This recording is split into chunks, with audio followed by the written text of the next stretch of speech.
My mother-in-law switched my insulin with water. I went into diabetic coma at dinner. Kendra, wake up. Someone call 911. What happened?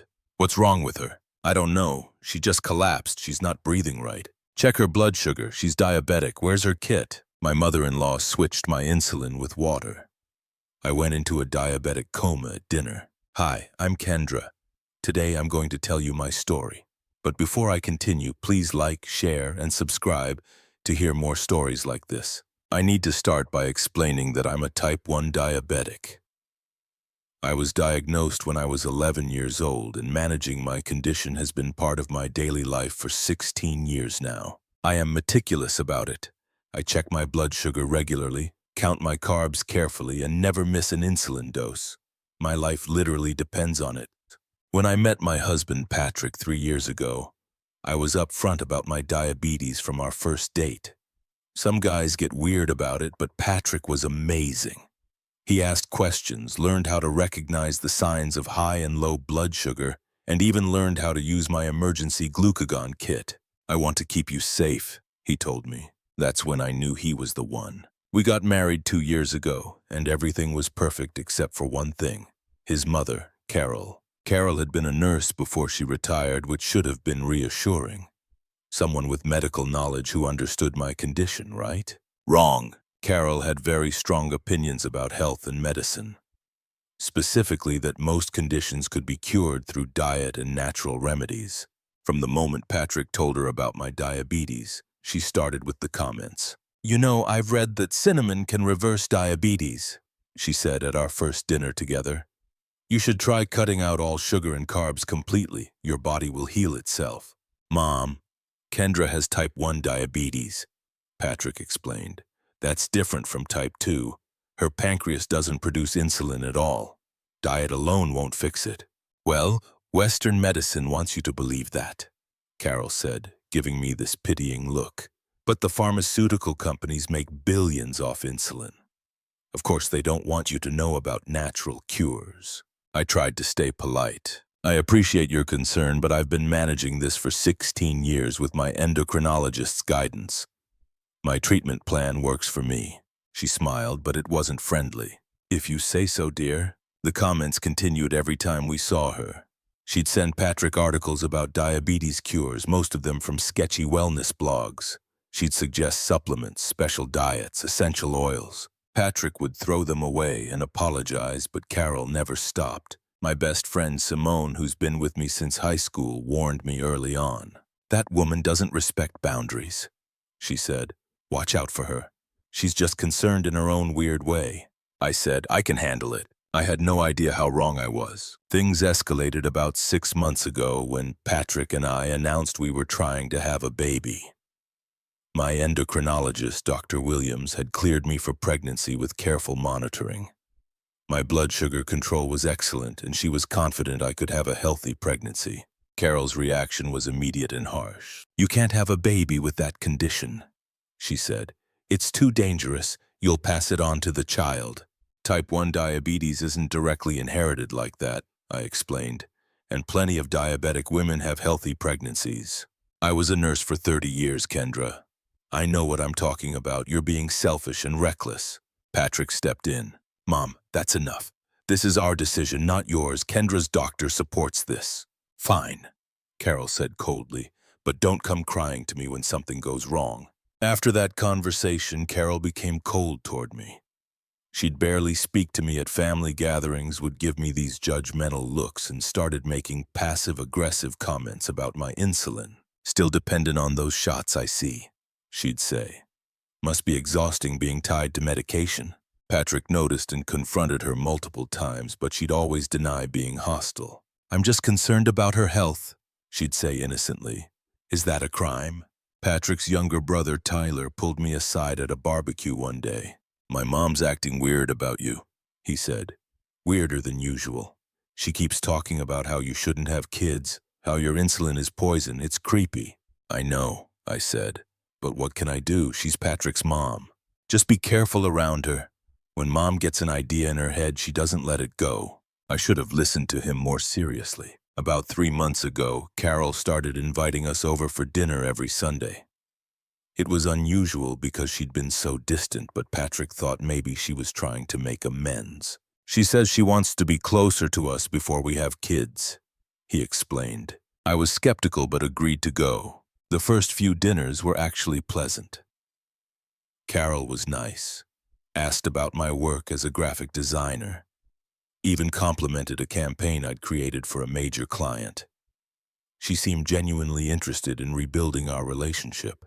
She also started asking detailed questions about my diabetes management. How much insulin do you take? When do you take it? Where do you keep it? I thought she was just trying to understand my condition better, maybe feeling guilty about her previous attitude. I take long-acting insulin once a day in the morning and fast-acting insulin before meals, I explained. I keep my supplies in my purse and backup supplies in our bathroom medicine cabinet at home. And you never miss a dose? Never. It's too dangerous. She nodded thoughtfully. You're very disciplined. I admire that. Patrick was thrilled that his mom and I were finally getting along. See, I told you she'd come around, he said. But Simone wasn't convinced when I told her. Why the sudden interest in your medical details? That's weird. She was a nurse. Medical stuff interests her. Just keep your guard up. Around this time, I noticed something odd. I'd been experiencing more blood sugar fluctuations than usual. Some mornings, my blood sugar would spike higher than it should, even though I'd taken my long-acting insulin as prescribed. I mentioned it to Dr. Williams, and she adjusted my dosage slightly. But the inconsistency continued. I started feeling off, more tired, thirstier, going to the bathroom constantly. Classic symptoms of high blood sugar. I checked my insulin pens to make sure they weren't expired. Everything seemed fine. Then came the Sunday dinner that changed everything. Carol had invited us over for a special meal. Her famous beef stroganoff with all the fixings. Tyler was there with his girlfriend Amber, and Patrick's dad George was in his usual spot watching football in the living room. It seemed like a normal family dinner. I checked my blood sugar before we ate. It was slightly elevated at 158, which wasn't great, but not dangerous. I calculated my mealtime insulin dose based on the carbs I'd be eating and injected it from my fast-acting pen, the one I always kept in my purse. We sat down to eat and Carol was unusually attentive. Make sure you eat everything, Kendra. You need your strength. The meal was delicious and I enjoyed catching up with Tyler and Amber. About halfway through dinner, I started feeling strange. My vision got blurry, my head felt foggy, I was incredibly thirsty despite drinking 2 glasses of water. Patrick, I said quietly, something's wrong. What is it? I don't feel right. I need to check my blood sugar. I pulled out my glucose meter and tested. The number that came up made my heart stop. Dangerously high. That can't be right, I said. I just took my insulin. Test again, Patrick said, worried now. Same result, 421. My breathing started getting rapid and shallow. I felt nauseous. My mouth was incredibly dry. These were signs of diabetic ketoacidosis, a life-threatening condition that happens when blood sugar gets too high. I need to go to the hospital, I managed to say. Something's really wrong. That's when everything went dark. The conversation from the beginning happened, but I didn't hear it. I was unconscious. Kendra, wake up. Someone call 911. What happened? What's wrong with her? I don't know. She just collapsed. She's not breathing right. Check her blood sugar. She's diabetic. Where's her kit? I woke up 3 days later in the ICU at St. Joseph's Hospital. Patrick was asleep in a chair beside my bed, his hand holding mine. When he saw me open my eyes, he started crying. Thank God you're okay. What happened? My throat was so dry I could barely speak. You went into a diabetic coma. Your blood sugar was over 590 when the paramedics arrived. You had severe ketoacidosis. Kendra, you almost died. The memories came flooding back. The dinner, the blood sugar reading, the feeling of something being terribly wrong. But I took my insulin. I know I did. Dr. Williams came in shortly after I woke up. She looked serious. Kendra, we need to talk about what happened. Your blood sugar was critically high, Dr. Williams said, but you had no insulin in your system at all. Not from your mealtime dose and barely any from your long-acting dose that morning. That's impossible. I take my insulin every day. I believe you, but somehow you weren't getting insulin. Do you still have your insulin pens? Patrick had brought my purse to the hospital. Dr. Williams examined my insulin pens and her expression changed. We need to test these. The hospital lab ran tests on my insulin. The results were shocking. My fast-acting insulin pen contained mostly water with only trace amounts of insulin. My long-acting insulin pen, the one I'd been using every morning for the past 2 months, was similarly diluted. Maybe 10% insulin, 90% water. Someone tampered with your insulin, Dr. Williams said gravely. This was deliberate. If you'd been alone when you collapsed, you would have died. The police were called. Detectives came to my hospital room and asked questions. Where did I keep my insulin? Who had access to it? Had anyone shown unusual interest in my medical supplies? And that's when it hit me. Carol, my mother-in-law, I said. She's been asking detailed questions about my insulin for months, about where I keep it when I take it, everything. Kendra, that's crazy, Patrick said. My mom wouldn't. But even as he said it, I could see doubt in his eyes. Tyler came to visit me in the hospital, and I told him what the police had discovered. His face went pale. Oh my God, Kendra, I need to tell you something. A few weeks ago, I came by Mom and Dad's house unexpectedly. Mom was in her bathroom with a bunch of syringes and vials. She got really defensive when I walked in. Said she was organizing old nursing supplies, but now... What else did you see? There were insulin pens on the counter. At the time, I thought maybe she'd started taking insulin herself. But she's not diabetic. Why would she have insulin pens? The police got a warrant to search Carol's house. What they found was damning. In her bathroom cabinet, hidden behind towels, were multiple empty insulin pen cartridges, the same brand I used. They also found syringes, empty saline vials, and a notebook with detailed notes about insulin types, dosages, and timing. Most chilling was a page in her notebook that read, "Once the insulin is replaced gradually, she won't notice right away. By the time she realizes something's wrong, it will look like she mismanaged her own condition. No one will suspect tampering." Carol had been planning this for months. The Sunday dinners, the friendly conversations, the interest in my diabetes management, it was all part of her plan. She'd been gradually replacing my insulin with water over time, which explained the inconsistent blood sugar readings I'd been having for weeks. But how had she accessed my insulin? That's when I remembered. About 2 months ago, Carol had insisted on giving me a care package of homemade brownies. She'd come to our house when Patrick and I were both home, said she needed to use the bathroom. She must have gone into our medicine cabinet then and switched out my long-acting insulin pen.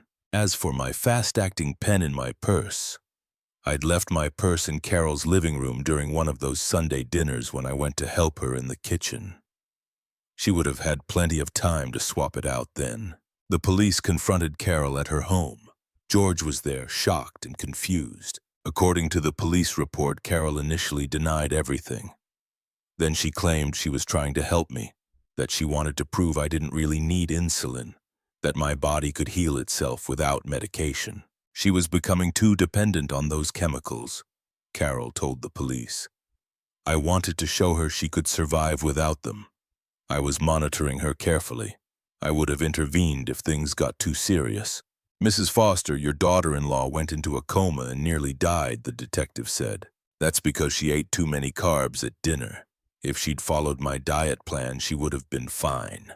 The delusion was breathtaking. Carol genuinely believed she'd been helping me by replacing life-saving medication with water. In her mind, she was rescuing me from pharmaceutical dependence. Tyler recorded a conversation with his mother where she admitted everything, thinking she was talking to her son in confidence. I know everyone's mad at me now, she told Tyler, but eventually Kendra will thank me. She'll see that she doesn't need insulin. Her body just needs time to adjust. Mom, she almost died, but she didn't. See? She's stronger than everyone thinks. That recording became key evidence in the case against her. Carol was arrested and charged with attempted murder, assault with a deadly weapon, in this case the weapon being the absence of insulin, and tampering with medication. Because she'd used her nursing knowledge to commit the crime, the charges were even more severe. George filed for divorce immediately. "I had no idea," he told Patrick, crying. "I knew your mother had strong opinions, but I never thought she'd do something like this. I'm so sorry." Patrick was devastated. His mother had tried to kill his wife. There was no coming back from that. He cut off all contact with Carol and threw himself into supporting me through my recovery. The physical recovery from the coma took weeks. I had to be carefully monitored as my body stabilized, but the psychological impact was worse. I developed severe anxiety about my insulin. I'd check and recheck my pens constantly, terrified someone had tampered with them again. I had nightmares about collapsing, about dying alone. Simone stayed with me for 2 weeks after I got out of the hospital. "I hate that I was right about her," she said, "but I'm so glad you're alive." Amber, Tyler's girlfriend, came forward with her own story. "Carol tried to get me alone several times at family dinners," she told the police. "She kept asking if I thought Kendra seemed overly dependent on medication. She was testing to see if I'd support her crazy theory." The realization of how calculated Carol's actions had been made everything worse. This wasn't a moment of madness. It was a months-long campaign to kill me. The trial happened 4 months later. The prosecution presented overwhelming evidence: the tampered insulin pens, the notebook with Carol's plans, Tyler's recorded conversation, and medical expert testimony about how dangerous it is to deprive a type 1 diabetic of insulin. Carol's lawyer tried to argue that she hadn't intended to kill me, that she genuinely believed she was helping. The prosecutor destroyed that argument. The defendant is a former nurse with 30 years of experience. She absolutely knew that depriving a type 1 diabetic of insulin is life-threatening. She documented her plan in detail. This wasn't ignorance. This was attempted murder. Dr. Williams testified about the severity of my condition when I arrived at the hospital. Kendra Foster was in critical condition. Her blood sugar was 641 when she arrived. She had severe diabetic ketoacidosis. If the paramedics had arrived even 10 minutes later, she likely would have died or suffered permanent brain damage. I testified about Carol's history of dismissing my condition. Her comments about natural cures, her sudden interest in my insulin routine. The jury listened with horror. The defense called a psychologist who testified that Carol had a delusional disorder. She genuinely believed alternative medicine could cure diabetes and that she was saving me from pharmaceutical harm. But the prosecutor pointed out that, delusion or not, Carol knew her actions were secret and wrong. She'd hidden the evidence, lied to her family, and carefully planned everything over months. She knew exactly what she was doing. The jury deliberated for less than 4 hours. Guilty on all counts. At sentencing, I gave a victim impact statement. Carol Foster tried to kill me because she couldn't accept that I need medication to survive. She was willing to risk my life to prove her point. Because of her actions, I developed severe anxiety. I have nightmares. I'm terrified of dying every time I take my insulin, wondering if someone has tampered with it. She didn't just attack my body. She attacked my sense of safety in the world. The judge sentenced Carol to 15 years in prison with no possibility of parole for at least 10 years. She also permanently lost her nursing license and was ordered to pay for my medical expenses and therapy. Carol's downfall extended beyond the prison sentence. Her friends and former colleagues from Mercy General Hospital cut ties with her completely. News of the case spread through the community. The nursing board investigated and found she'd been promoting dangerous alternative medicine advice to several former patients, recommending they stop taking prescribed medications. Several complaints were filed against her retroactively. Her reputation as a caring nurse was completely destroyed. Articles were written in the Chicago Tribune about how medical professionals can become radicalized by alternative medicine communities. She became a cautionary tale. George, devastated by his wife's actions, moved to Arizona to live near his sister. He maintains a relationship with Patrick but refuses to speak to Carol. "I don't know the woman I married," he told us. "That person would never have done this." Tyler struggled with guilt, feeling like he should have taken his suspicions more seriously. He goes to therapy now, working through the trauma of his mother being a would-be murderer. It's been a year since that terrible Sunday dinner. A year since my mother-in-law tried to murder me with calculated precision, using her medical knowledge not to heal, but to harm. The recovery has been long and painful. Physically, I'm back to managing my diabetes effectively. Dr. Williams helped me establish new protocols. I now keep my insulin in a locked case that only Patrick and I have keys to. I test my insulin regularly using special strips that can detect tampering. I've become hypervigilant in ways that exhaust me but keep me alive. The psychological recovery is ongoing. I see a therapist twice a week. We're working through the PTSD, the nightmares, the paranoia that creeps in every time I have to inject insulin. There are still nights when I wake up gasping, convinced I'm back at that dinner table, feeling my body shutting down while my mother-in-law watched with satisfaction. Patrick has been my rock through all of this. He carries his own guilt. Guilt that his mother did this. Guilt that he didn't see it coming. Guilt that he brought this person into my life. We do couples therapy together, working through the trauma that nearly destroyed us before we even had a chance to build our family. We've put our plans for a baby on hold. My doctors say I'm physically capable, but emotionally I'm not ready. The thought of being pregnant and vulnerable, of needing even more careful medical management, terrifies me.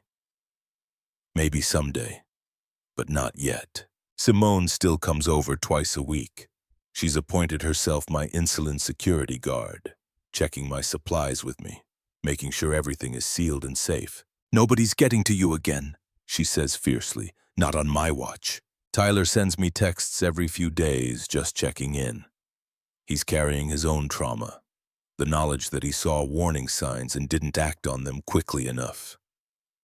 I've told him it's not his fault, that none of us could have imagined a mother would go this far. But guilt doesn't listen to logic. George sent me a long letter last month apologizing again for not seeing what his wife was becoming. He included a check for my therapy expenses that I haven't cashed yet.